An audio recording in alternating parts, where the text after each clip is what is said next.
Which brings us to the statement on the For Women Scotland Supreme Court ruling.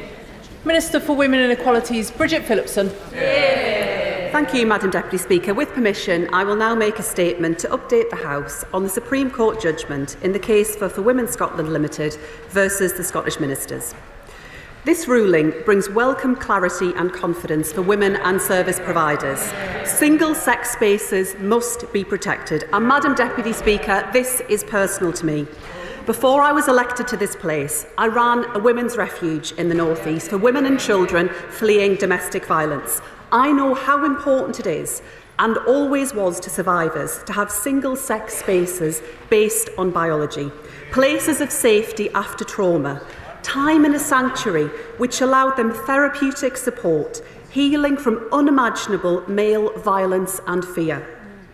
I remember, Madam Deputy Speaker, how hard countless campaigners had to fight over many decades to get any single-sex provision at all, to create women's refuges and to create rape crisis centres.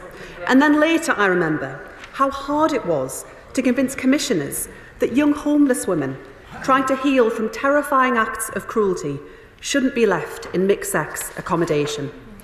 I will continue to fight for that provision to ensure that women's safety, women's privacy and women's dignity is always protected. This government will continue as before, working to protect single-sex spaces based on biological sex, now with the added clarity of this ruling.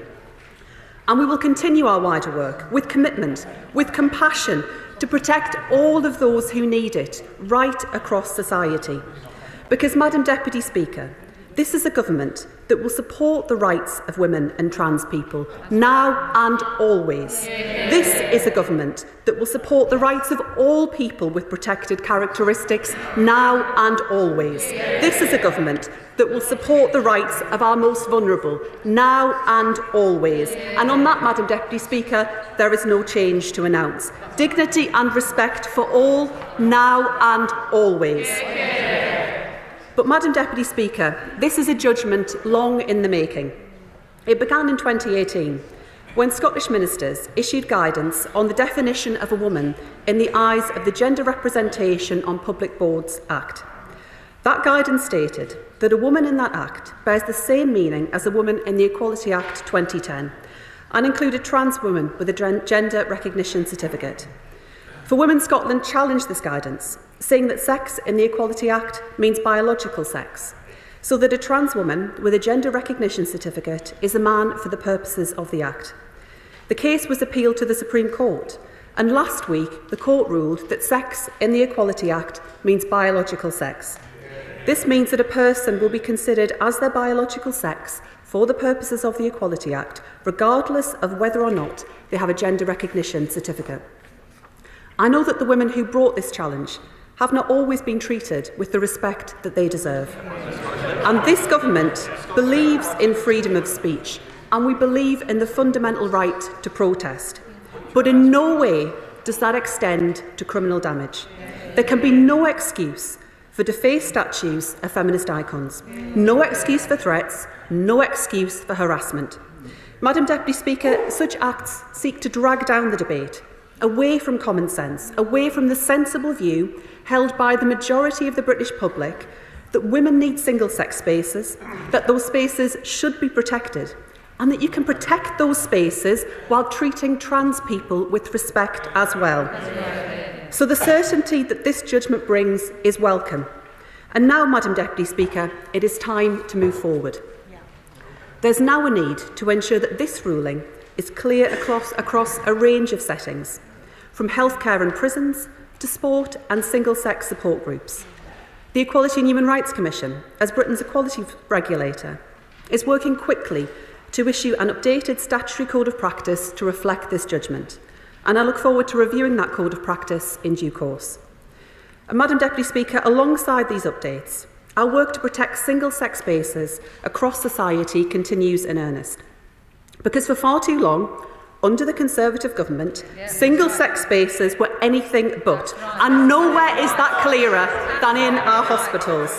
Year after year, the party opposite pledged to close mixed-sex wards and yet year after year their use not only persisted, it grew massively, and year after year, often in their most vulnerable moments, women were denied the privacy and the dignity that they deserved. Time after time, Conservative ministers, including the now leader of the opposition, came to this House and toured television studios telling the public that they were protecting single-sex spaces in our hospitals. Madam Deputy Speaker, the truth was very, very different, because as last year's data tells us, the use of mixed-sex wards rose by over 2,200%, 2,200% in 10 years under the last Tory government. There is no better example of this, of rhetoric divorced from reality, of a party playing politics with the safety of women, and we will never let them forget it. Madam Deputy Speaker, by contrast, this government will protect women's wards, and NHS England will soon publish guidance on how trans patients should be accommodated in clinical settings, and we will end the practice of mixed-sex wards once and for all. It is not just in our NHS that we will act on behalf of women. In prisons, we will continue to protect women's safety with single-sex accommodation. In women's sport, I have always backed integrity and fairness. Biology matters for competitive sport, and sporting bodies have issued rules to reflect this. So, Madam Deputy Speaker, in our prisons, in our hospitals, in sport, in a whole host of other spaces, what was true before the ruling remains true after the ruling. This government protects safe spaces for women under the Equality Act 2010. And for too many years, we've seen the heat dialed up on this debate by the party opposite, with no real action to protect women's spaces. While the use of mixed-sex wards increased under their watch, while an epidemic of violence against women and girls spread across the country, while women's health was neglected, this Labour government will deliver for women through our plan for change, driving down waiting lists month after month, tackling misogyny throughout society, and once and for all, delivering justice for survivors of violence against women and girls. Madam Deputy Speaker, I know as well that many trans people will be worried in the wake of the Supreme Court ruling. So I want to provide reassurance here and now that trans people will continue to be protected. We will deliver a full trans-inclusive ban on conversion practices. We will work to equalise all existing strands of hate crime. And we will review adult gender identity services so that all trans people get the high-quality care that they deserve. The laws to protect trans people from discrimination and harassment will remain in place, and trans people will still be protected on the basis of gender reassignment, a protected characteristic written into Labour's Equality Act. Madam Deputy Speaker, this government will offer trans people the dignity that too often they were denied by the party opposite. Too often, a convenient punch bag. Too often, the butt of jokes made in this place by the party opposite, culminating rather shamefully in the previous Prime Minister standing at this dispatch box trying to score cheap laughs from his backbenchers at the expense of vulnerable people. By contrast, Madam Deputy Speaker, this government is clear. Trans people deserve safety, they deserve opportunity, and they deserve respect. Madam Deputy Speaker, this verdict is about clarity and coherence in the eyes of the law. But the Supreme Court judges delivered along with that verdict a vital reminder. This isn't about the triumph of one group at the expense of another. It's not about winners or losers. It's not about us or them. And that is the message that I want to reinforce here today in this House. Everyone in our society deserves dignity and respect. Those values are not and never will be a zero-sum battle. Dignity and respect for all. Those are the values that lift us up and set us free. Those are the values that define and distinguish any modern and compassionate society. And those are the values, Madam Deputy Speaker, that this government will do everything to promote and protect now and always. And I commend this statement to the House. Leader of the Opposition, Kemi Badenoch. Madam Deputy Speaker, I thank the Secretary of State for advance sight of her statement, even if it was mostly a shameless work of fiction. I could not believe my eyes or my ears this afternoon. In 2021, the Prime Minister said it is not right to say only women have a cervix. In 2022, he said it is the law that trans women are women. In 2023, he said, and I quote, 99% of women don't have a penis.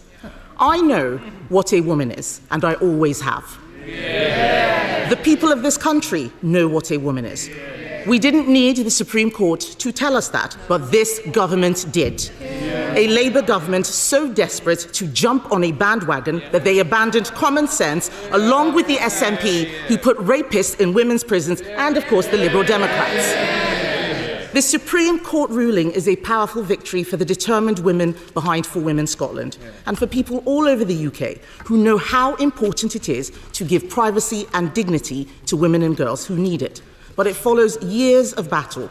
Individual women took action to uphold the law at great personal cost, losing their jobs and their reputations. A few weeks ago, I met the Darlington nurses who have been forced to bring legal action after a male nurse started using their changing room. Even their union, the Royal College of Nursing, refused to represent them. Women should not have to battle the NHS or their employers through the courts. Why has it been such a battle? Because something as simple as biological reality became politicized and corrupted by activists pushing this ideology as foolish politicians cheered. Even the Secretary of State, who said that this is personal to her, stated just last year that men should access women's spaces. Whether it is female victims in our courts being forced to refer to their male sex attackers as she, or the NHS using confusing gender-neutral language, putting the health of women at risk, this is a serious matter. At every point, we have fought for women. We faced hostility from activist groups and those opposite. In 2020, when we rejected Labour's calls to introduce self-ID, or in 2021, when the then Home Secretary, the member for Whittam, ordered police forces to stop recording offences by trans women in female crime statistics. The current Culture Secretary said that crimes committed by men should be recorded how they wish, that those convicted of serious sexual offences should be held in jails that match their chosen gender. It was crazy then, and it is crazy now. I spent years battling abuse from Labour MPs as I fought to uphold biological sex in government, and as I blocked the SNP introducing their mad self-identity laws. I will take no lectures from them on what to do on this issue. Women and gay rights groups like the LGB Alliance were even refused stands at the Labour Party conference. The idea that they have supported this all along is for the birds. The Foreign Secretary described opponents of self-ID as dinosaurs. Labour now says that they know what a woman is and that transgender people should use services and facilities designated to their biological sex. They've never said this before. This is a U-turn, but we welcome it. Now that we have legal clarity, will the Prime Minister show some courage and do the right thing? Will he apologise to the member for Canterbury, who faced so many security concerns as she was hounded out by the Labour Party and was rebuked by the Prime Minister and many Labour MPs sitting there looking at me for stating what the Supreme Court has now ruled to be true? Will she apologise to the member for Canterbury? I doubt it. Will the Prime Minister crack down on the groups we saw defacing statues of suffragists over the weekend with the same energy he reserves for his political opponents? Or will we see more two-tier justice? Because the last time we saw Labour MPs standing next to them with no rebuke whatsoever. Will the Secretary of State ensure that the EHRC has the government's full support in its enforcement of the Code of Practice? And in particular, will she condemn those Labour ministers who described Baroness Faulkner's entirely correct position on the judgment as appalling? Madam Deputy Speaker, we need to root out gender ideology from our institutions. This government now has a serious job to do, as many organisations will still fail women. So I ask the following. As Minister for Women and Equalities, I published guidance for schools that made clear that toilets and changing rooms must be provided separately for girls and boys. She scrapped that guidance. Will she stand up to the unions and urgently publish what she now admits is the law? She also scrapped RHSE guidance to prevent schools from teaching contested gender ideology as fact. Will she now publish this guidance and remove materials that misstate the law?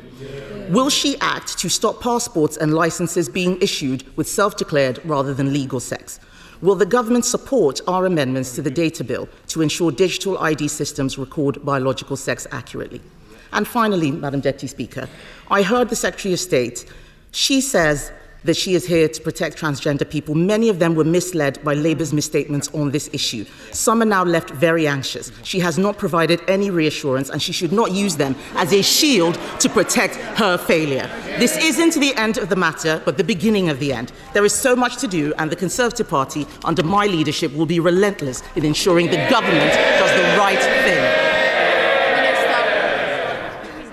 Madam Deputy Speaker, I'm delighted to see the Right Honourable Lady in her place today. Many would run from a record like hers on these matters, but not the Right Honourable Lady. She and the party opposite had 14 years to provide clarity on the issues they now claim to take an interest in. And the Supreme Court confirmed that Labour's Equality Act is the basis for single-sex spaces and protection. But they didn't, Madam Deputy Speaker, they didn't provide that clarity. But before I turn and say a bit more about the Right Honourable Lady's record, I'll say a little bit more about mine. I will come to the questions. If the Right Honourable Lady would have some patience, I will respond to her questions. Madam Deputy Speaker, I have supported countless women and children fleeing appalling male violence, sexual violence and domestic abuse.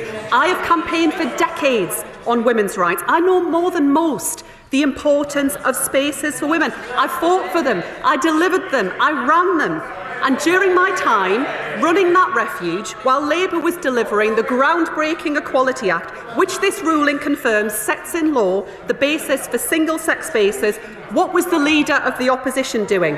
She was busy hacking the website of the leading architect of the Equality Act, forever the keyboard warrior. And she's learned nothing from her party's crushing electoral defeat last year. She held the post of Minister for Women and Equalities for 2 years and did precisely nothing, provided no clarity in the law and nothing to improve the lives of women, which got materially worse on her watch. She comes here claiming to speak for women, but let's look at her record and her party's record.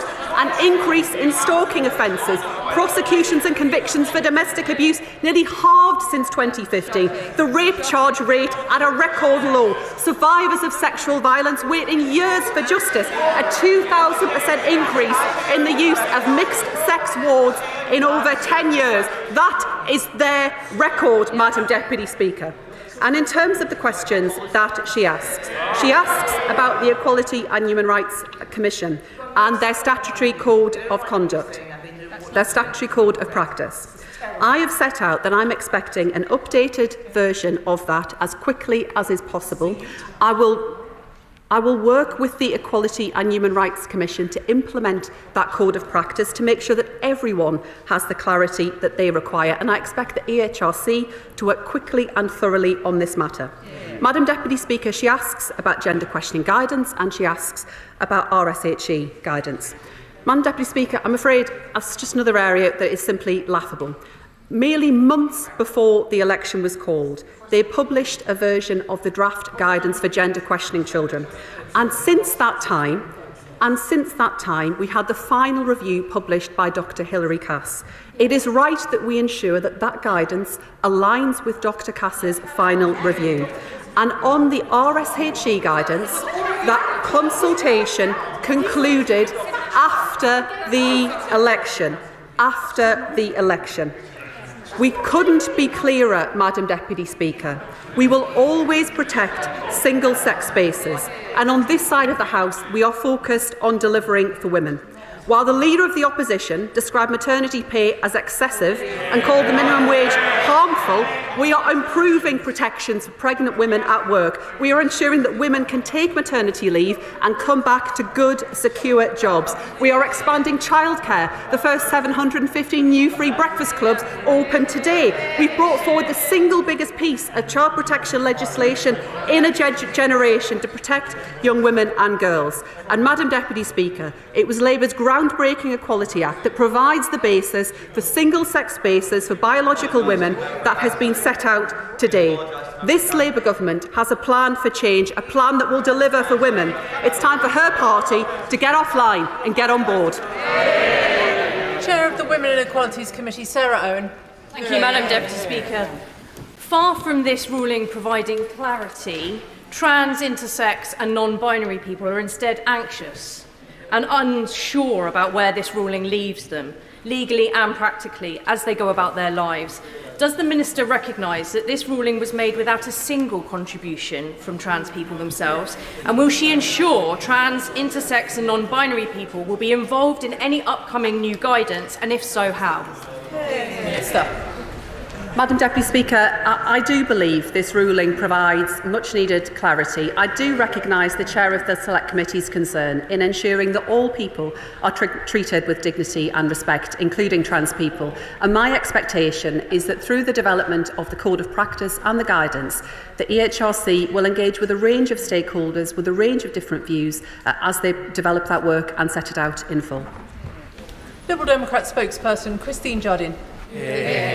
Thank you very much, Madam Deputy Speaker, and I thank the Secretary of State for advance sight of her statement. I, of course, respect the independence of the Supreme Court and the ruling it has made to interpret the law as it stands, as I do the concerns of many women and the fears, the now increased fears, of the LGBT community.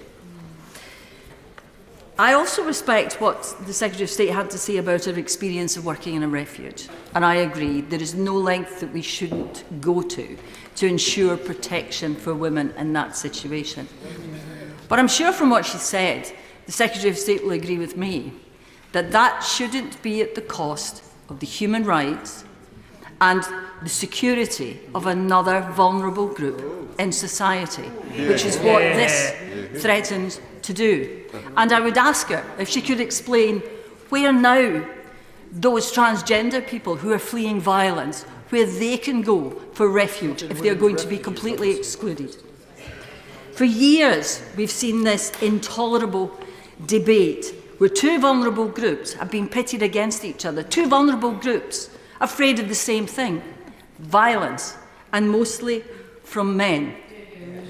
So now the challenge for this government is to live up to the spirit of perhaps one of its proudest achievements in its previous government, the Equality Act, in protecting everyone. And I would ask the Minister, does she think it would be acceptable, if this government is not able to do that, that we see trans women forced into men's toilets to face goodness knows what sort of aggression, potentially violence there? And I would ask her if she would confirm what she says about protecting trans rights, because this government, we need some leadership from them now. And I've written to the Minister and asked her if we're going to see legislation to do that. Because we must remember that what we're dealing with here is not some hypothetical, it's real lives, real fears, real concerns amongst the LGBT community. Because equality and human rights should never be the... Order. Minister. I'm grateful to the Honourable Lady. As she says, I know that she has written to me on this topic. I would be happy to meet with her, or a member of the ministerial team would be happy to meet with her to discuss this further. Where we can agree is that dignity and respect should be for all within our country. That is for women and for trans people too. And trans people should not face discrimination or harassment on the basis of who they are. But I believe it is entirely compatible to ensure that we have a society that treats everyone with dignity and respect, whilst ensuring that single-sex spaces can continue to exist for biological women who require that safety and dignity, particularly following periods of terrible abuse. And I think it is also important that, of course, there are services that are available for trans people in addition. And often it's the case that some of those services are much better provided by those with the specialist knowledge and expertise in order to deliver that provision. I agree this should not be seen as being a conflict. And the ruling from the Supreme Court, whilst being clear about the importance of biological sex, was also at pains to stress that trans people do retain clear protections within law and should be able to live their lives free of harassment and discrimination. Catherine Fuchs. Thank you, Madam Deputy Speaker. I've already been contacted by several different LGBTQ+ and trans organisations in Monmouthshire, my constituency, who are really concerned and frightened about the potential implications of this judgment. Will the Minister commit to meeting with trans people from my constituency, such as Queer Space, Abergavenny Pride and Monmouth Pride, to hear their concerns about the potential impact of this ruling? Minister. Madam Deputy Speaker, I do note my honourable friend's concern, and I can assure her that I will continue to meet with a range of stakeholders in this important area, because I agree with her that no one should face prejudice or discrimination because of who they are, and that's why we're working with the Home Office to deliver our commitment to equalise all existing strands of hate crime, to make them aggravated offences. We will work right across this House to ensure that whilst we maintain single-sex spaces for biological women, we ensure that trans people have the support and the respect that they deserve, including access to healthcare services. Shivani Raja. Will the Secretary of State confirm whether she will take action?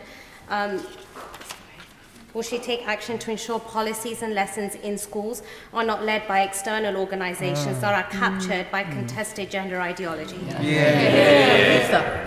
Madam Deputy Speaker, as I set out in my response to the Leader of the Opposition, we will publish revised guidance where it comes to RSHE. I think it is an important principle that parents understand what is being taught to their children within their children's school, and we will ensure that that is maintained. Emily Thornberry. Very much, Madam Deputy Speaker. Over the last few days, calls to Switchboard, the national LGBT+ helpline in my constituency, has skyrocketed, with callers who are in fear for what this ruling means to them. Because trans people, frightened to use public loos today, know one thing. And does the Secretary of State agree? We should all be clear about this. The overwhelming threat to women and to all of the trans community is the violence that we suffer from cis men. Minister. Madam Deputy Speaker, I agree that male violence remains a very serious challenge that we face as a country, a challenge that this Labour government is determined to confront. But I would say to her that the ruling of the Supreme Court was clear about the importance of biological sex, but I would not want any trans person in her constituency or anywhere across the country to be fearful. I believe that everyone has the right to be treated with dignity and respect, not to face discrimination or harassment, and that is why we will back the police to ensure that action is taken against anyone who behaves in that way. Dame Harriet Baldwin. Thank you very much, Madam Deputy Speaker, and I'd be grateful if the Secretary of State could focus on her government and the future implications of this judgment. In her statement, she said NHS England will soon publish guidance on how trans patients should be accommodated in clinical settings. And if I can read to her what the Worcestershire Acute Hospital Trust has in its guidance currently, it says patients should always be treated as the gender they identify as, regardless of what their transition looks like or how long they have shared their identity with others. Patients should always be in an environment that aligns with their gender identity. Would she say to Worcestershire Acute Hospital Trust that they need to actually act very quickly to change that guidance? Minister. Madam Deputy Speaker, my colleagues and officials in the Department of Health and Social Care are in contact with NHS England to ensure that guidance is set out rapidly to give the clarity that is required arising out of the Supreme Court judgment. And if the Right Honourable Lady would share with me the details that she's just read out there, I would happily make sure that that is investigated further. Preet Gill. Thank you, Madam Deputy Speaker, and I welcome the ruling from the Supreme Court and the Minister's statement. The Supreme Court has been clear that Sex and the Equality Act 2010 means biological sex. The question now turns to how we make sure that the Equality Act is properly understood and implemented. So can the Secretary of State state how she will ensure that public bodies, third sector organisations, sports bodies, regulated sectors and so on comply with the Act so women's safety, privacy and dignity is protected? Madam Deputy Speaker, as I said, we'll work with the EHRC to provide further guidance to service providers, including through their update to the Statutory Code of Practice. We expect the EHRC to do that as rapidly as possible, recognising that this is a thorough and detailed piece of work. But it is important that service providers arising from this ruling by the Supreme Court now have the clarity and confidence that was always there in the Equality Act 2010.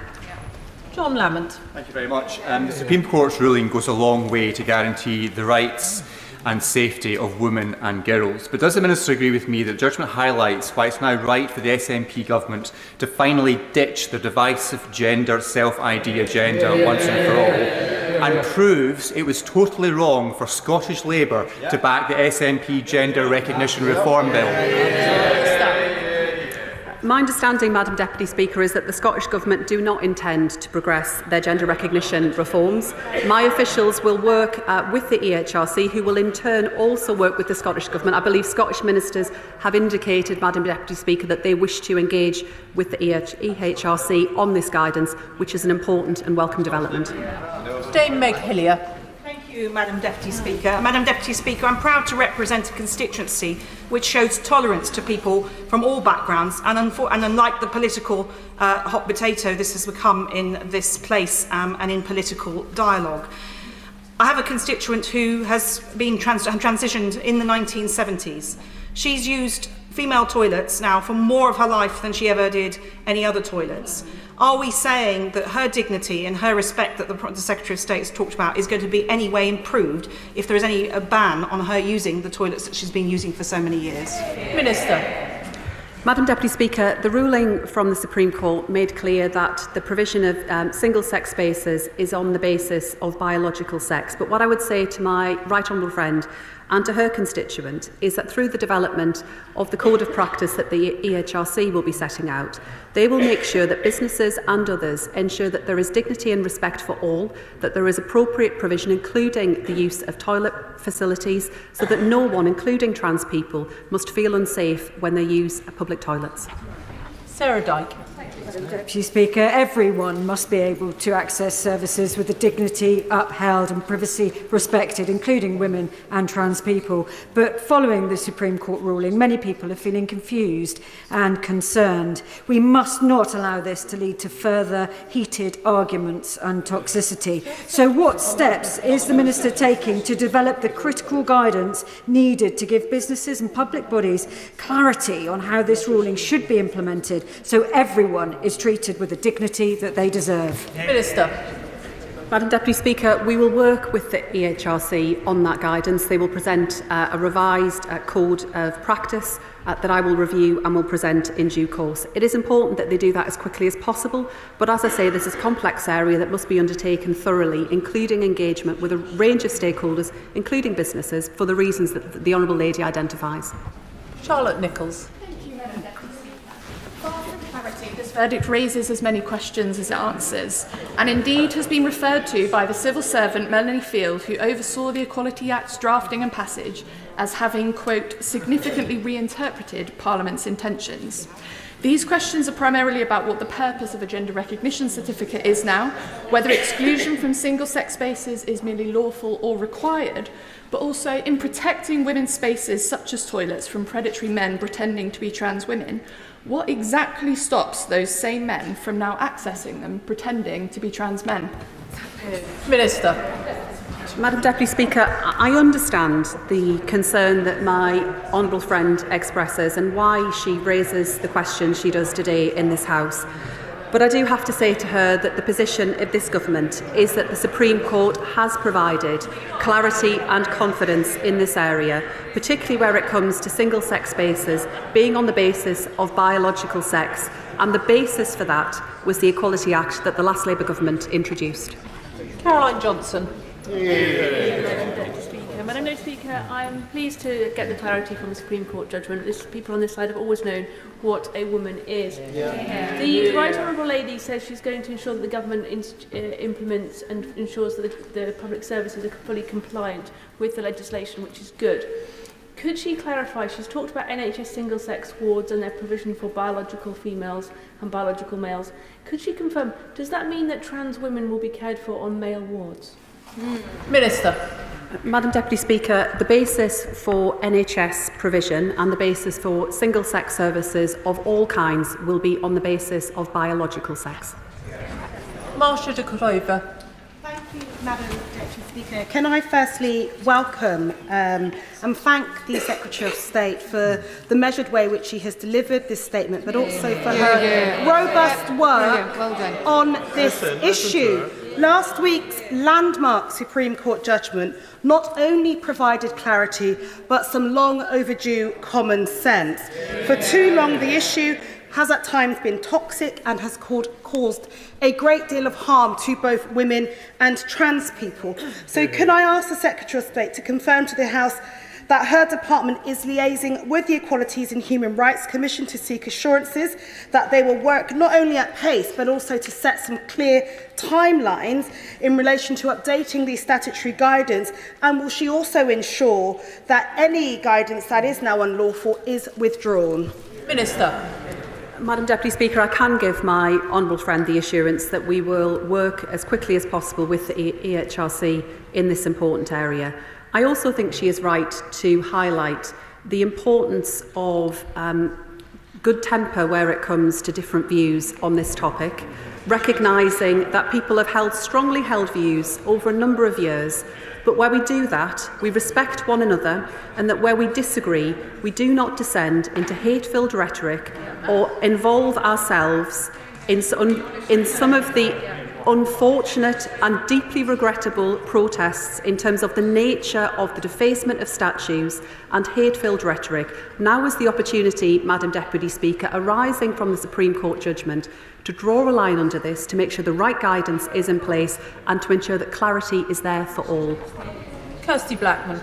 Thank you very much, Madam Deputy Speaker. I appreciate the Secretary of State's words around reducing the temperature on this. There are an awful lot of people who are hurting a huge amount this week as a result of the announcement that's been made, and I appreciate the commitment to reduce the temperature on that, and I hope that everybody would sign up to that. The SNP welcomes the clarity that's been offered on the definition in the Equality Act and notes the judgment's points of interaction between the 2010 and the 2004 Act. Also notes the commitment of the Secretary of State and the EHRC to deliver the guidance as quickly as possible on the new Code of Practice. I would like to ask the Secretary of State if and when she'll be replying to the letter that was sent from the Scottish Government seeking a meeting with UK Government in early course, and I would urge her to undertake that meeting as soon as possible, please. Minister. Madam Deputy Speaker, I would of course be happy to engage with colleagues from the Scottish Government. I'll respond to that letter as quickly as I can. Cat Smith. Thank you, Madam Deputy Speaker. I'm very conscious that I represent many trans, intersex and non-binary constituents, and that the representations that I've had made to me in my office over the past few days has been a very clear message that they're feeling particularly victimised and quite scared for their own safety. Some are trans women and some are trans men who seem to be very much lost from this debate. But the one thing that really unites them is that they're worried about their day-to-day safety. So can I ask the Minister to provide some assurance to trans people right across the country that the Equality Act is still there and can protect them from discrimination and harassment? Minister. Madam Deputy Speaker, my honourable friend is absolutely right. They retain protection from discrimination and harassment, and I can say very clearly to this House that trans people should not be treated, should not be victims of discrimination or harassment. They deserve dignity and respect, and that's why it is important that we also ensure that trans people have access to high-quality healthcare services, and that we also clamp down on hate crimes, including those that are targeted at LGBT people. Harriet Cross. Thank you, Madam Deputy Speaker. I welcome the Supreme Court's ruling and congratulate For Women Scotland and others who have campaigned tirelessly on this, despite the abuse, threats and attempts to silence them. Could the Minister please confirm what discussions either the Prime Minister or anyone on the front bench at the time had with Anna Sarwar, the Scottish Labour leader, when he whipped his MSPs to vote in favour of the SNP's Gender Recognition Reform Bill? And does the Labour front bench now regret some of their previous decisions where they have sided against women across the country, voicing their very real concerns? Minister. Madam Deputy Speaker, where I can agree with the Honourable Lady is that no one should face threats, intimidation or harassment for expressing their views. That is an important principle in our country around freedom of speech, but it should not cross a line. Where it comes to the approach that we take in Scotland, the leader of the Scottish Labour Party has indicated that he welcomes and supports the Supreme Court judgment. Dawn Butler. Madam Deputy Speaker, I don't know if anyone else in the House has butch lesbian friends and have been with them when they've been told to get out of women's toilets, but I have. And it is not pleasant and it's not nice. So those people that are using this as a political football, again, should be ashamed of themselves. Madam Deputy Speaker, people didn't understand. If you're saying that trans women have to use men's toilets, and as my honourable friend said, trans men then have to use women's toilets, how are you going to stop them? By asking to see their genitalia? It makes no sense. But does my honourable friend agree with me that the service providers for refugees who provide a vital service for women in desperate need and often use their discretion are now fearful that they can no longer use their discretion when providing services? Minister. Madam Deputy Speaker, the Supreme Court judgment set out that single-sex spaces are provided on the basis of biological sex, but I do recognise the concern that my honourable friend raises. Lesbians should not be treated in a discriminatory way, and we must ensure that there are toilets and facilities available for everyone within our country. So I just say to her that through the guidance that the EHRC will set out, there will be additional clarity provided in the areas that she has identified. Ben Spencer. Thank you, Madam Deputy Speaker. In some ways, the biggest question today is why it took a Supreme Court's decision to confirm this position in the Equalities Act. I've met with so many. I've heard so much regarding women who are considering to stand as candidates, who are reluctant to do so because of the toxicity in public life. And I think this debate is probably one of the most toxic in terms of misogyny going towards women. I'm lucky, I'm a man, I haven't experienced to the same extent nowhere near what women have experienced. But would she take this moment to reject and to stand up for all women who have campaigned on this issue, reject the abuse and hostility that's put towards them, the importance of their dignity and respect, and thank For Women Scotland for the work they've done taking this forward? Minister.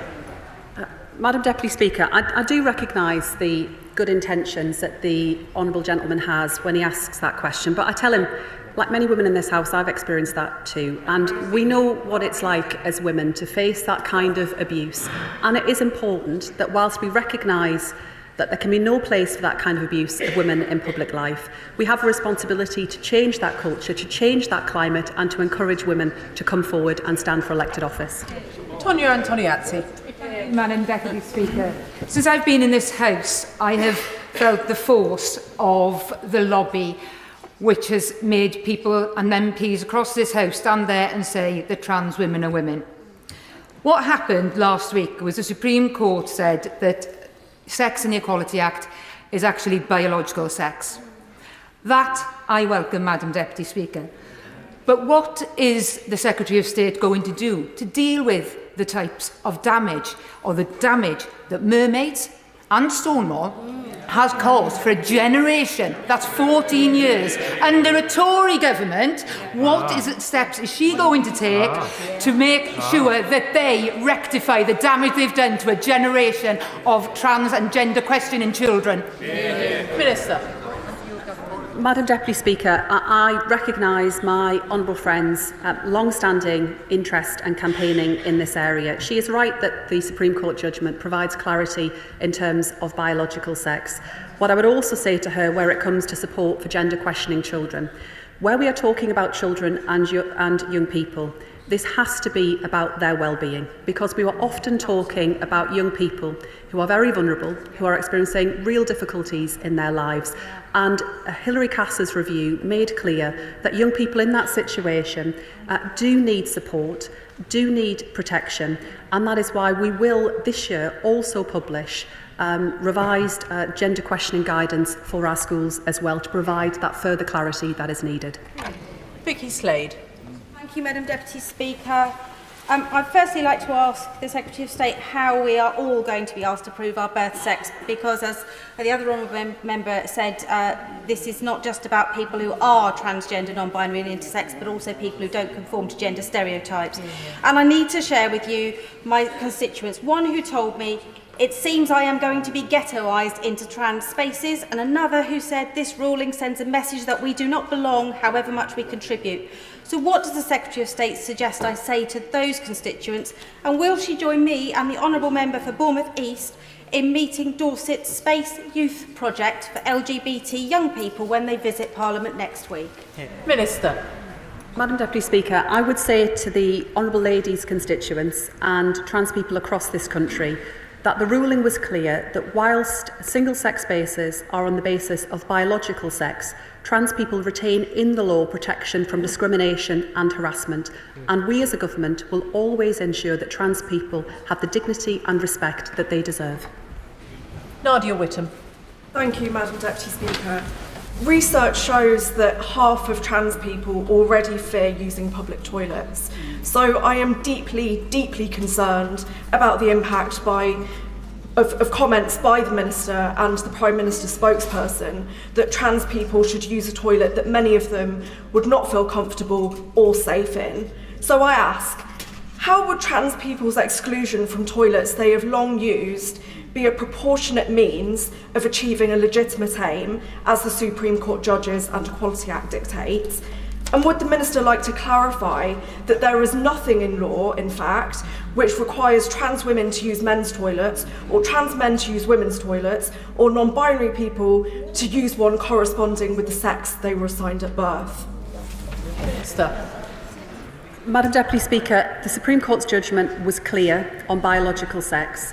But I do understand and recognise the need to ensure that there is provision, including toilet facilities and other provision in place for everyone within our society. That's why many businesses, many service providers also provide unisex provision, why many service providers will also put in place enclosed bathrooms that do not require people to make that decision, to ensure that their dignity and privacy is respected. That is important for all people in our country, Madam Deputy Speaker. Luke Evans. Thank you, Madam Deputy Speaker. Practical question. Does the ruling apply retrospectively? So if anyone was to have lost their job for their views or won a title in sport, for example, does it apply retrospectively, yes or no? Minister.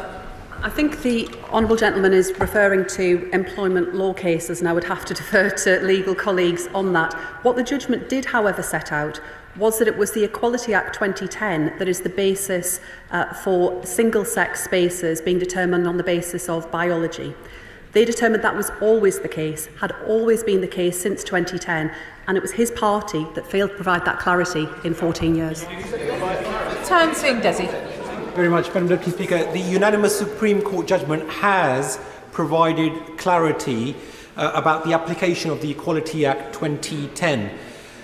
And it is incredibly important that hard-earned women's rights and single-sex spaces are protected, while also protecting our trans community who continue to face considerable discrimination. So there needs to be a solution whereby they too are treated with dignity. Does my right honourable friend, the Secretary of State, agree that this entire issue needs to be dealt with a great deal of sensitivity and sensibility, rather than it being treated as a political football or as a culture war issue? Minister. I agree that the Supreme Court judgment provides much needed clarity and certainty, including to service providers, but I also agree with my honourable friend that we need to make sure that this is dealt with sensitivity. I think particularly whereas we have done a number of exchanges in this House that we are talking about children who might be gender questioning, might be experiencing significant issues around their well-being. And I want to make sure that right across society, women have the access to single-sex spaces that they need and that they deserve, and that, as he has said, they have long campaigned for, but the trans people too receive appropriate support, including healthcare support, and do not face discrimination or harassment on the basis of who they are. Liz Saville-Roberts. While the Supreme Court's ruling brings clarity to some, it brings undeniable fear and uncertainty to others. And the Minister's statement today still leaves vulnerable trans people lost in a maze of complex equalities law. She talks about dignity and respect. Take just one setting for which her government is responsible. Our prison system is dangerously dysfunctional. So what safeguards will now be strengthened so that no trans person is placed in greater danger as a direct result of this ruling? I'm afraid to say, Madam Deputy Speaker, I disagree with the Honourable Lady that it was complex. I think the ruling was very straightforward and very clear and has provided clarity that has been sadly lacking for many years. To her question around prisons, of course it is important that vulnerable prisoners receive the support that they need, but the basis of single-sex spaces are determined, as the Supreme Court ruled, on the basis of biological sex. But of course, yes, where there are vulnerable prisoners, different situations may need to be put in place separate to that. Chian Wara. Thank you, Madam Deputy Speaker. And I am quite frankly astounded that the Leader of the Opposition seeks to portray herself as a champion of women's rights when she has refused to recognise the reality of discrimination and harassment of women and stripped the funding from so many of the services that protect women. And I would also like to pay tribute to the many members of this chamber who have worked publicly and privately to protect single-sex spaces and the rights and dignity of trans people. Now, the judgment clarifies that single-sex spaces do not have to offer services to trans women. Does my right honourable friend, can she say whether they are obliged to refuse services to single-sex women? Minister. Spaces that operate on a single-sex basis must do so on the basis of biological sex, but of course providers are able to offer, should they choose, inclusive services so long as they are clear about who they are offering their services to. And I agree with my honourable friend that what we saw under the last government was a shameful record where it comes to prosecution of rape, prosecution of domestic violence, where rape in this country was all but decriminalised. Rebecca Smith. Thank you, Madam Deputy Speaker. I'm sure the Secretary of State will recognise that there are many women, former supporters of her party, who voted for candidates like me entirely because of the record that we had for supporting biological women. However, in the meantime, given that a number of trade unions claim that they will ignore the ruling of the Supreme Court and in some cases even campaign against it, what plans does the government have to ensure that all trade unions are made to recognise that the Supreme Court ruling applies to them too? Madam Deputy Speaker, I don't really know where the Honourable Lady's been since July, but her party suffered a devastating general election defeat. That's why she sat there and not over here. Steve Brace. Thank you, Madam Deputy Speaker. Many of my trans and sex and binary and non-binary residents next to and their relatives have been in touch with me to express their concern and fear after the decision last week. Can the, I know that the Secretary of State mentioned this in her opening statement, can she recommit, though, to the ambitious agenda that we do have to advance the dignity and respect of trans people over the course of this Parliament? Minister. I understand my honourable friend's concern, and what I would say to his constituents and to trans people across our country is that we are working with the Home Office to deliver our commitment to equalise all existing strands of hate crime to make them aggravated offences. We will also bring forward a draft conversion practices bill in line with the King's Speech and our manifesto that will be trans inclusive. We're clear that that ban must not cover legitimate psychological support, treatment or non-directive counselling, but we are clear that conversion practices are abuse and we will legislate to stop them. Carla Denyer. Deputy Speaker. Many people are feeling deeply worried about the Supreme Court judgment and what it means for their ability to live their lives in dignity and in privacy. So will the Secretary of State make a commitment to uphold trans people's fundamental rights, including the right to privacy, given that the Gender Recognition Act was created in part to do that, but the Supreme Court ruling risks dismantling that by forcing trans people to out themselves multiple times a day whenever they visit the toilet, in their workplace, in public buildings, or indeed in the hospital? Madam Deputy Speaker, I'm sorry, but I just disagree with the questions that the Honourable Lady poses. The ruling from the Supreme Court was clear that whilst single-sex spaces are to be delivered on the basis of biological sex, the judgment also set out that trans people must be free to live their lives free of discrimination and harassment and retain clear protections within law.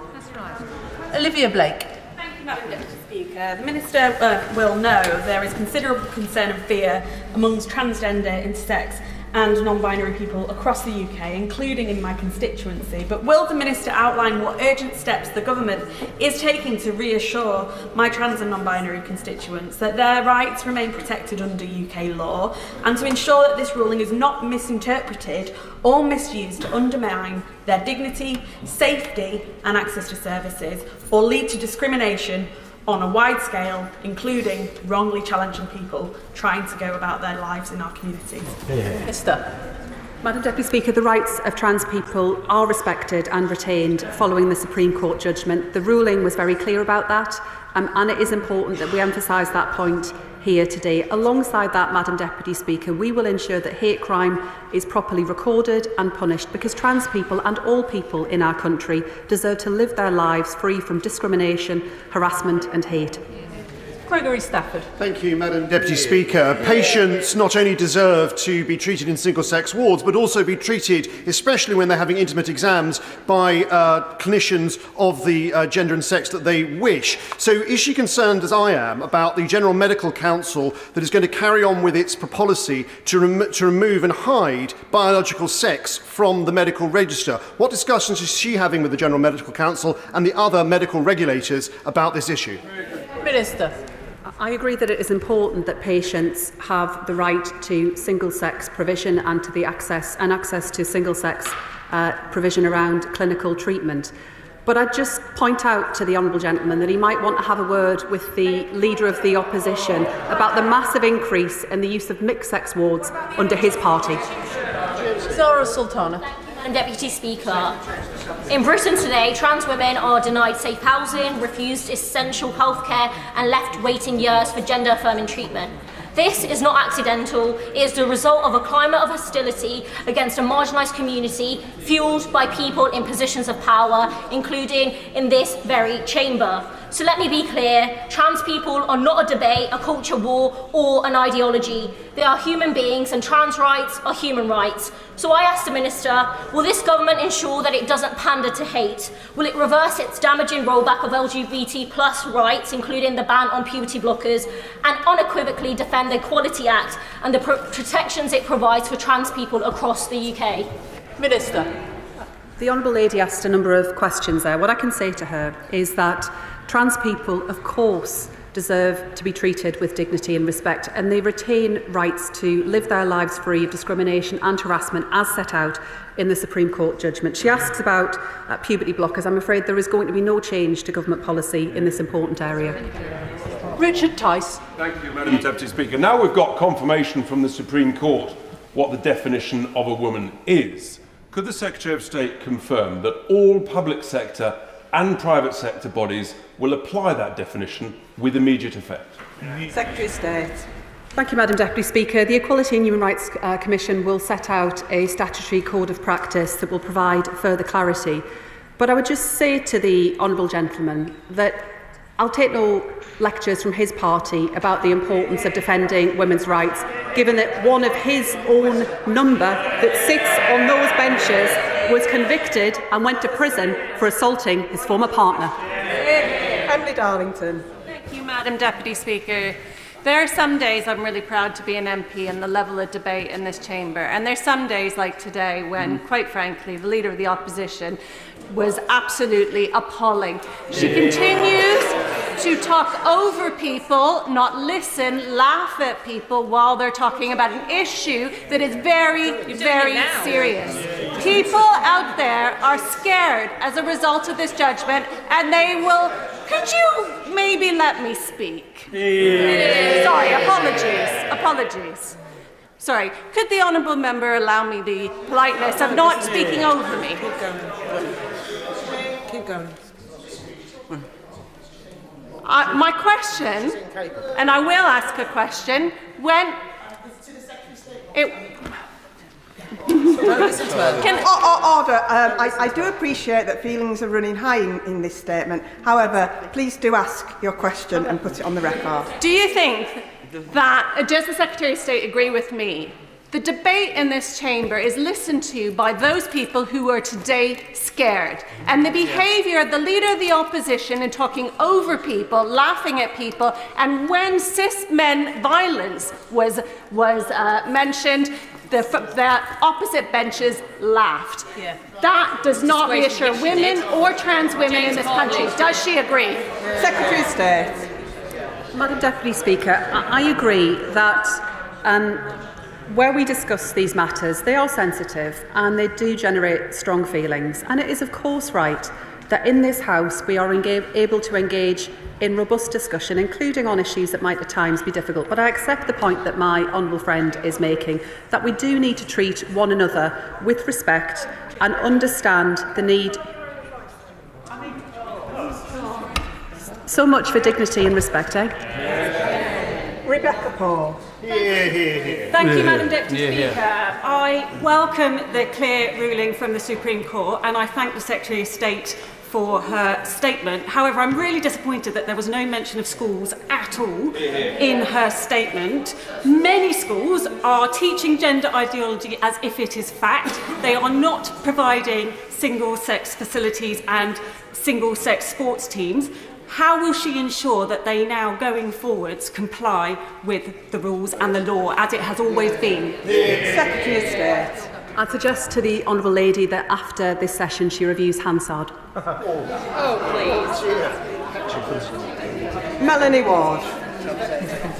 Thank you, Madam Deputy Speaker. Following the welcome clarity from the Supreme Court that Labour's Equality Act has always contained the right to single-sex spaces for women, as well as protections for trans people, does the Secretary of State agree that the SNP Scottish Health Secretary must urgently get a grip and ensure the NHS is upholding the law, especially in my area of Fife, where it appears that a nurse, Sandy Peggy, was disciplined by NHS managers for trying to access her right to use a single-sex changing room? Secretary of State. My honourable friend will understand that I'm not in a position to comment on ongoing cases, but what I can say to her is that I agree that the Supreme Court ruling demonstrated that the Equality Act that the last Labour government introduced is the basis on which single-sex provision based on biological sex should be delivered. Tom Gordon. Thank you, Madam Deputy Speaker. The Secretary of State says that the ruling provides clarity, but with trans constituents that I met and corresponded with over the weekend, it provides anxiety and fear. A local media outlet, the Stray Ferret, last week published an article documenting a 60% increase in trans hate crime in the last decade in North Yorkshire alone. I and many others worry that the rhetoric and language around this issue will only fuel that. So can the Secretary of State confirm how the government will ensure trans people who are already disproportionately targeted are not marginalised further, and that the upcoming EHRC guidance addresses the safety and inclusion as seriously as it does the legal clarity? Secretary of State. Madam Deputy Speaker, the ruling from the Supreme Court was clear, but he is right that there can be no place for hate and no place for people to be targeted on that basis, and it is important that action is taken against those who perpetrate hate crime. Mayor Ellis. Thank you, Madam Deputy Speaker. Like many of my colleagues today, I am truly exhausted by the cynicism of the cultural wars around this topic, and I hope we can focus on how we make any changes work practically. Would the Secretary of State agree with me that all of us in this House should be mindful that there are human beings affected by every comment we make on this matter, and how we behave here will inform how the wider public behave, which I hope would be with kindness and compassion. I agree, Madam Deputy Speaker, that everyone in our society should be treated with dignity, with compassion and respect. And the Supreme Court ruling, while setting out its position on biological sex, was also clear that trans people retain important protections in law, including where it applies to discrimination and harassment. And I do believe it is important, Madam Deputy Speaker, that all of us share that message in understanding the ruling and in making sure that it's well understood across our country, because the last thing that any of us would want is for trans people to be fearful. That's right. Richard Holden. Thank you very much indeed, Madam Deputy Speaker. I want everyone treated with dignity and respect, as the Supreme Court made clear. But should women have to rely on a court ruling followed by guidance at some point from the EHRC rather than the clear view of this House? And what would the government's view be of primary legislation in this area rather than relying on a court ruling? Secretary of State. Madam Deputy Speaker, the ruling of the Supreme Court was that the Equality Act, which was passed by this House, is the basis for the protections that exist in law on the basis of biological sex. Toby Perkins. Thank you very much, Madam Deputy Speaker. I've had very constructive discussions with constituents on both sides of this debate. But does the Secretary of State agree with me that those who seek to promote trans rights with sexually aggressive placards or through aggressively threatening women who disagree with them in the most disgusting ways, as we've all seen, do tremendous harm to the trans cause and should realise how counterproductive their slogans are to the cause that they're attempting to promote? Secretary of State. Madam Deputy Speaker, no one should be targeted through the use of vile placards containing abuse or hate, and he is absolutely right. I agree with him. Not only is that wrong, but as he says, it is completely counterproductive. It does nothing to advance the discussion that those who present those placards would wish. And it is important, whilst I understand that people have strong opinions in this area, that through any discussion or any debate, that does not take us to hate-filled rhetoric, threats of violence or intimidation. Neil O'Brien. Thank you, Madam Deputy Speaker. The Secretary of State says that her position on these issues is very clear and hasn't changed at all over the years, and she's promising to work at pace now. And yet, 9 months into her time as Education Secretary, the guidance that was consulted on over a year ago has still not been published on gender questioning children. So can the Secretary of State help schools by answering this question? Can it ever be right for a school to socially transition a child without talking to the parents first? Secretary of State. Madam Deputy Speaker, we will set out guidance this year for gender questioning children. It is important because I will answer the question. I will answer the question directly if the Right Honourable Lady would just allow me a moment. We will publish the guidance later this year. I recognise the importance of providing clarity to school leaders, and we inherited a draft version that it was important we looked at and engaged with stakeholders following the final review of the final CAS review. But yes, I do agree that it is important that parents are involved in important decisions about their children's lives. There will always, alongside that, be potential safeguarding considerations that also need to be taken into account. That's why we are looking at these areas very carefully to make sure that we get that right and we provide the clarity that school leaders, quite rightly, are asking for. Chris Ward. Thank you, Madam Deputy Speaker. The Secretary of State is absolutely right that we need to conduct this debate with respect and compassion. Excuse me, because ultimately this is about people's lives and their rights. And that's why there is such concern in the trans community at the moment, including in my Brighton Kemp Town constituency, which has the largest trans community in the country. So can she confirm two things for me? First, how will she ensure that trans people have faith that their existing legal protections will be upheld and not rowed back on? And secondly, how will the government ensure that trans voices are heard as public bodies roll out their response to this ruling? Secretary of State. On the two areas that my right honourable friend asks, yes, absolutely. The trans people retain important protections in law, and the ruling of the Supreme Court puts that beyond doubt. Secondly, to the question he asks around ensuring that trans voices are heard, it will be important that the EHRC, as part of their consultation in developing the code of practice that will be required to provide further clarity, engage with a range of voices as a part of that, and I'm confident that will happen. Jim Allister. Given that Article 2 of the Windsor Framework ridiculously requires Northern Ireland to be in dynamic alignment with EU equality directives, which include embracing self-identification. What steps will the government take to ensure that this common sense ruling of the Supreme Court is applied consistently and without adulteration across the whole United Kingdom now and always? I will review the questions that the Honourable Gentleman asks and write to him with a full response. Tom Hayes. Thank you, Madam Deputy Speaker. The Supreme Court asked that politicians not weaponise their interpretation of law set down by Parliament.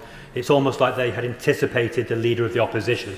Yeah. The public are watching, and wherever they stand on this debate, they are not seeing a potential Prime Minister in the Leader of the Opposition.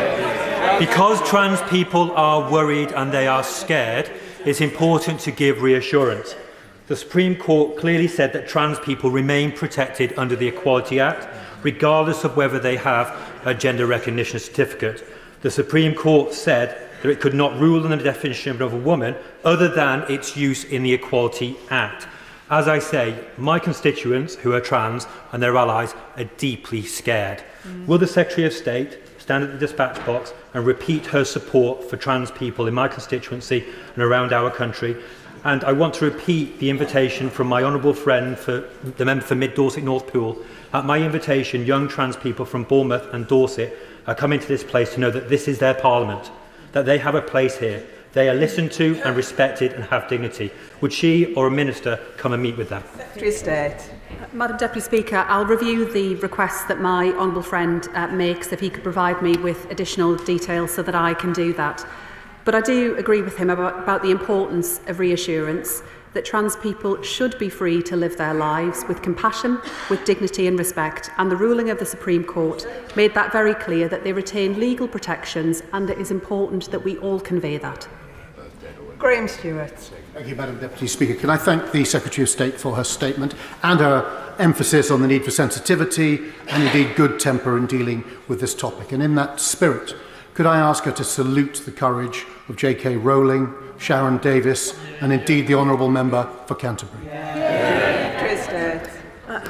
Madam Deputy Speaker, over many decades, fantastic women have campaigned for the protection and creation of single-sex spaces, have fought against violence against women and girls, have led some brilliant campaigns, and I pay tribute to all of those women, many of them unsung heroes whose names we'll never hear anywhere and whose names will never be mentioned in this chamber, for their fantastic campaigning efforts. It is only because of the amazing work of feminists from the 1970s onwards, Madam Deputy Speaker, that we have rape crisis centres and women's refuges. Tracy Gilbert. Madam Deputy Speaker, and can I welcome the statement made by the Secretary of State. And I want to put on record my thanks to For Women Scotland for their tireless work over a number of years, where they were the public face of many women who have experienced discrimination, abuse and personal loss, for making the argument that the Supreme Court made last Wednesday. Madam Deputy Speaker, the Supreme Court held up the rights of lesbians to be able to associate with same-sex attracted women. What steps is my right honourable friend taking to ensure that lesbians and gay men are able to associate without face of challenge? Madam Deputy Speaker, the Supreme Court ruling makes that clear and provides the clarity that many have been asking for, including lesbians and gay men, and the EHRC Statutory Code of Practice will provide further clarity. But I agree with my honourable friend, no one should have faced abuse or intimidation or harassment for expressing their legitimately held opinions. Sammy Wilson.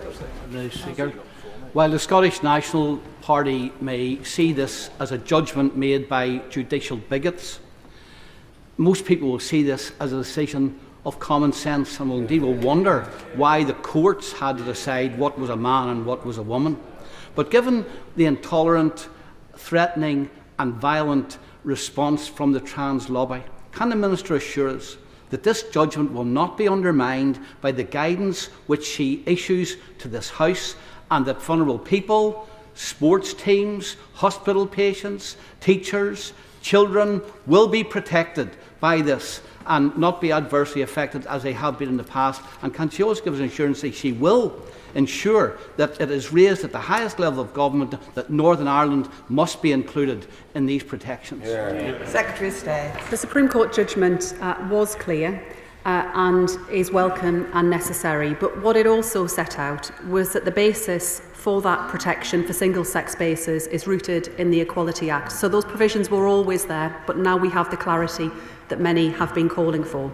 Whilst I note his understandable concern about the behaviour of a minority that crosses a line into conduct that is potentially criminal and certainly unacceptable, I think we do need to tread with just a bit of care, Madam Deputy Speaker, that we don't lump everyone into that category. I'm sure that wasn't the Honourable Gentleman's intention, setting out that whilst there can be no place for intimidation or threats of violence, people do have the right to express their opinions in line with our long-standing rights in terms of freedom of speech.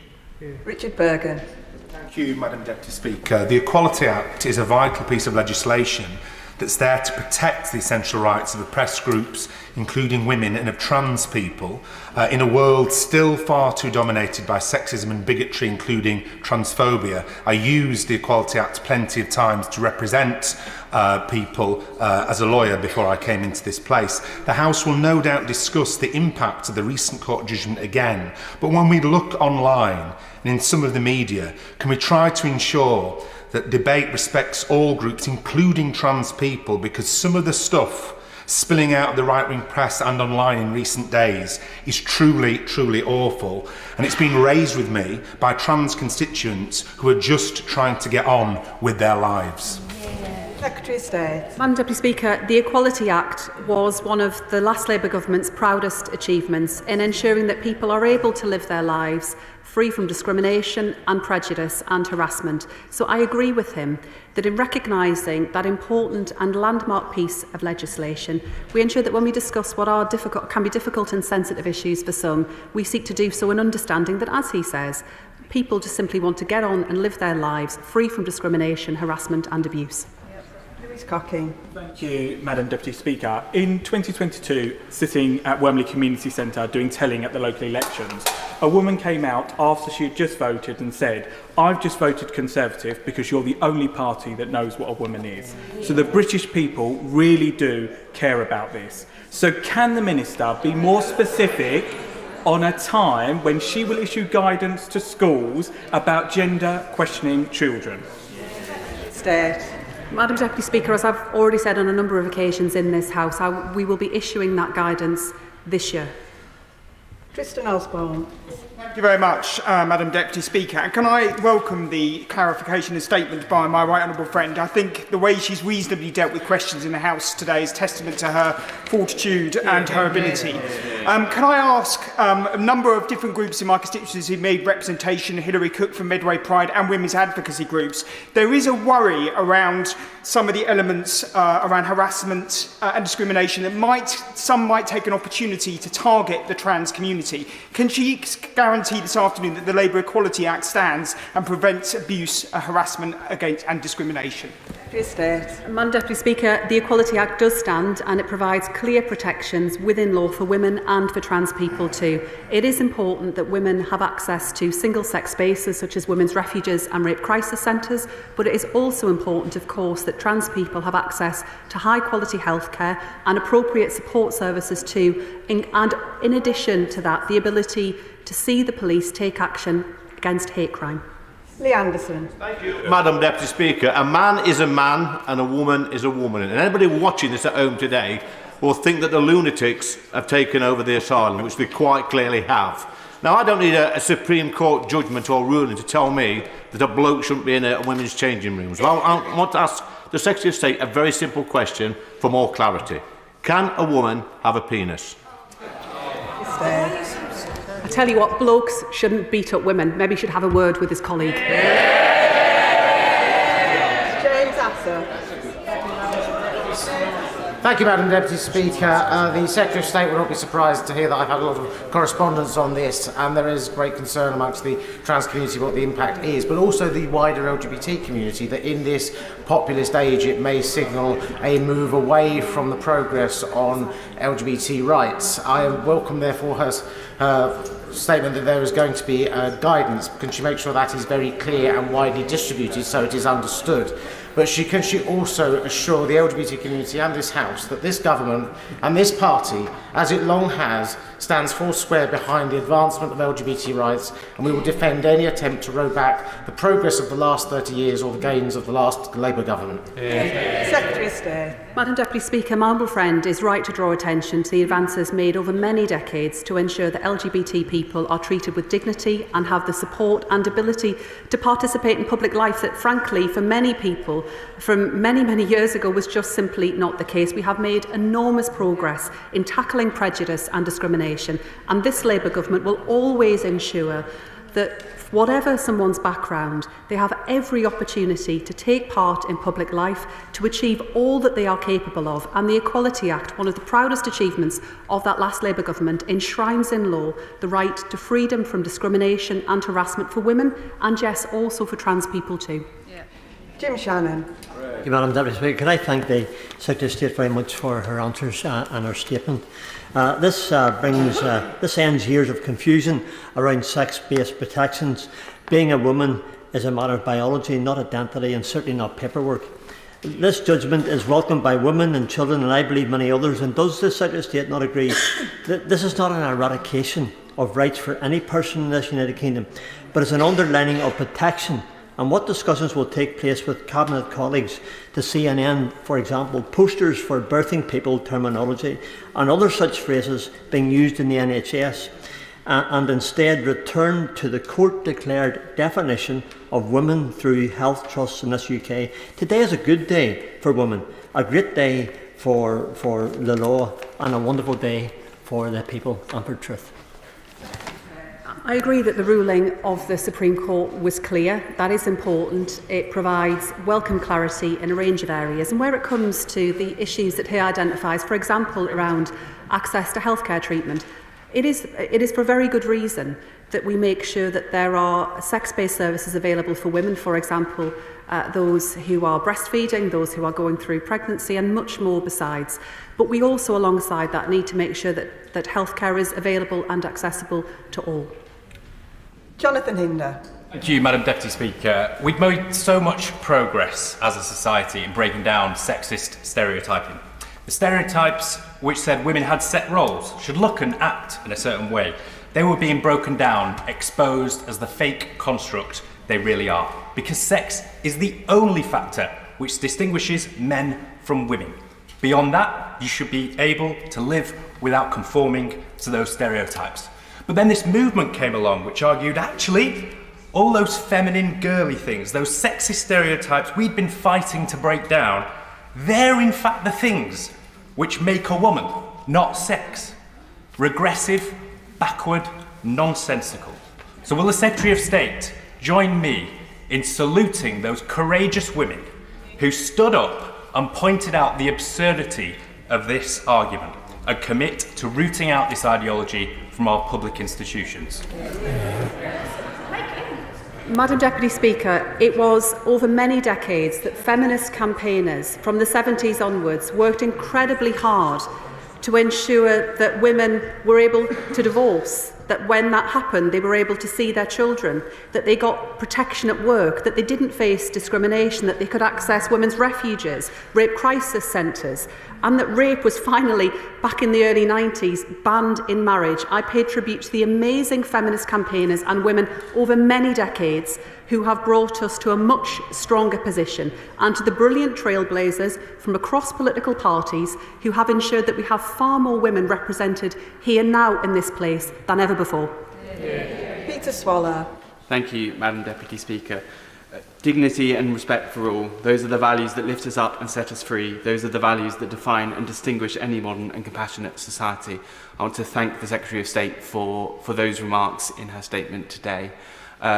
Will she just reiterate one more time that when this government talks about increasing, supporting equality for all, that really does mean all? Madam Deputy Speaker, my honourable friend is right. This is about dignity and compassion for all, and that is an important message I think we should all take out from this House. The final question from the backbench is David Smith. Thank you, Madam Deputy Speaker, and I thank the Secretary of State for her clear and positive response to the Supreme Court's ruling. I, like her, before I was elected into this place, ran a North East based homelessness charity for 8 years. And I have to say, contrary to some of the debate in the last few days, and actually even in this place today, it is almost always possible to find a solution where you can support people on a single sex basis and those who identify as transgender. So, and I have to add, I should say, Madam Deputy Speaker, that was the last 8 years that I did that was not helped by the total lack of clarity by the government, the Conservative government that was. So does the Secretary of State agree with me that it is important to reaffirm that under the Equality Act, trans people remain protected from discrimination under the protected characteristic of gender reassignment, and that the Supreme Court ruling is focused on clarifying protections that have always existed in the Equality Act based on the protected characteristic of sex? He is right, Madam Deputy Speaker, in his assessment, and I pay tribute to the work that my honourable friend did over many years where it comes to supporting homeless young people and homeless people across the North East. I agree with him that it has always been possible to ensure that single-sex spaces were delivered on the basis of biological sex under the Equality Act, but I'm glad that providers can now be absolutely confident and crystal clear. But one thing I would just observe in addition is that those rights were hard fought and hard won and received significant pushback over many periods of time. He will have doubtless had the same experience that I had, where commissioners would suggest that mixed-sex accommodation was appropriate, where in many cases we were talking about vulnerable young women who had been exposed to sexual violence, including sexual abuse within the home, and what they wanted and what they needed was single-sex accommodation. And it is important in that context that we ensure that services are available in an appropriate manner for anyone who needs them. And that does mean that on occasion, trans people will also require separate provision so that their needs can be properly met, their healthcare needs, their support needs, and where they may be facing abuse and intimidation. That concludes the statement, and before we move on to the next statement, I'll just give a few moments for the front benches to swap over.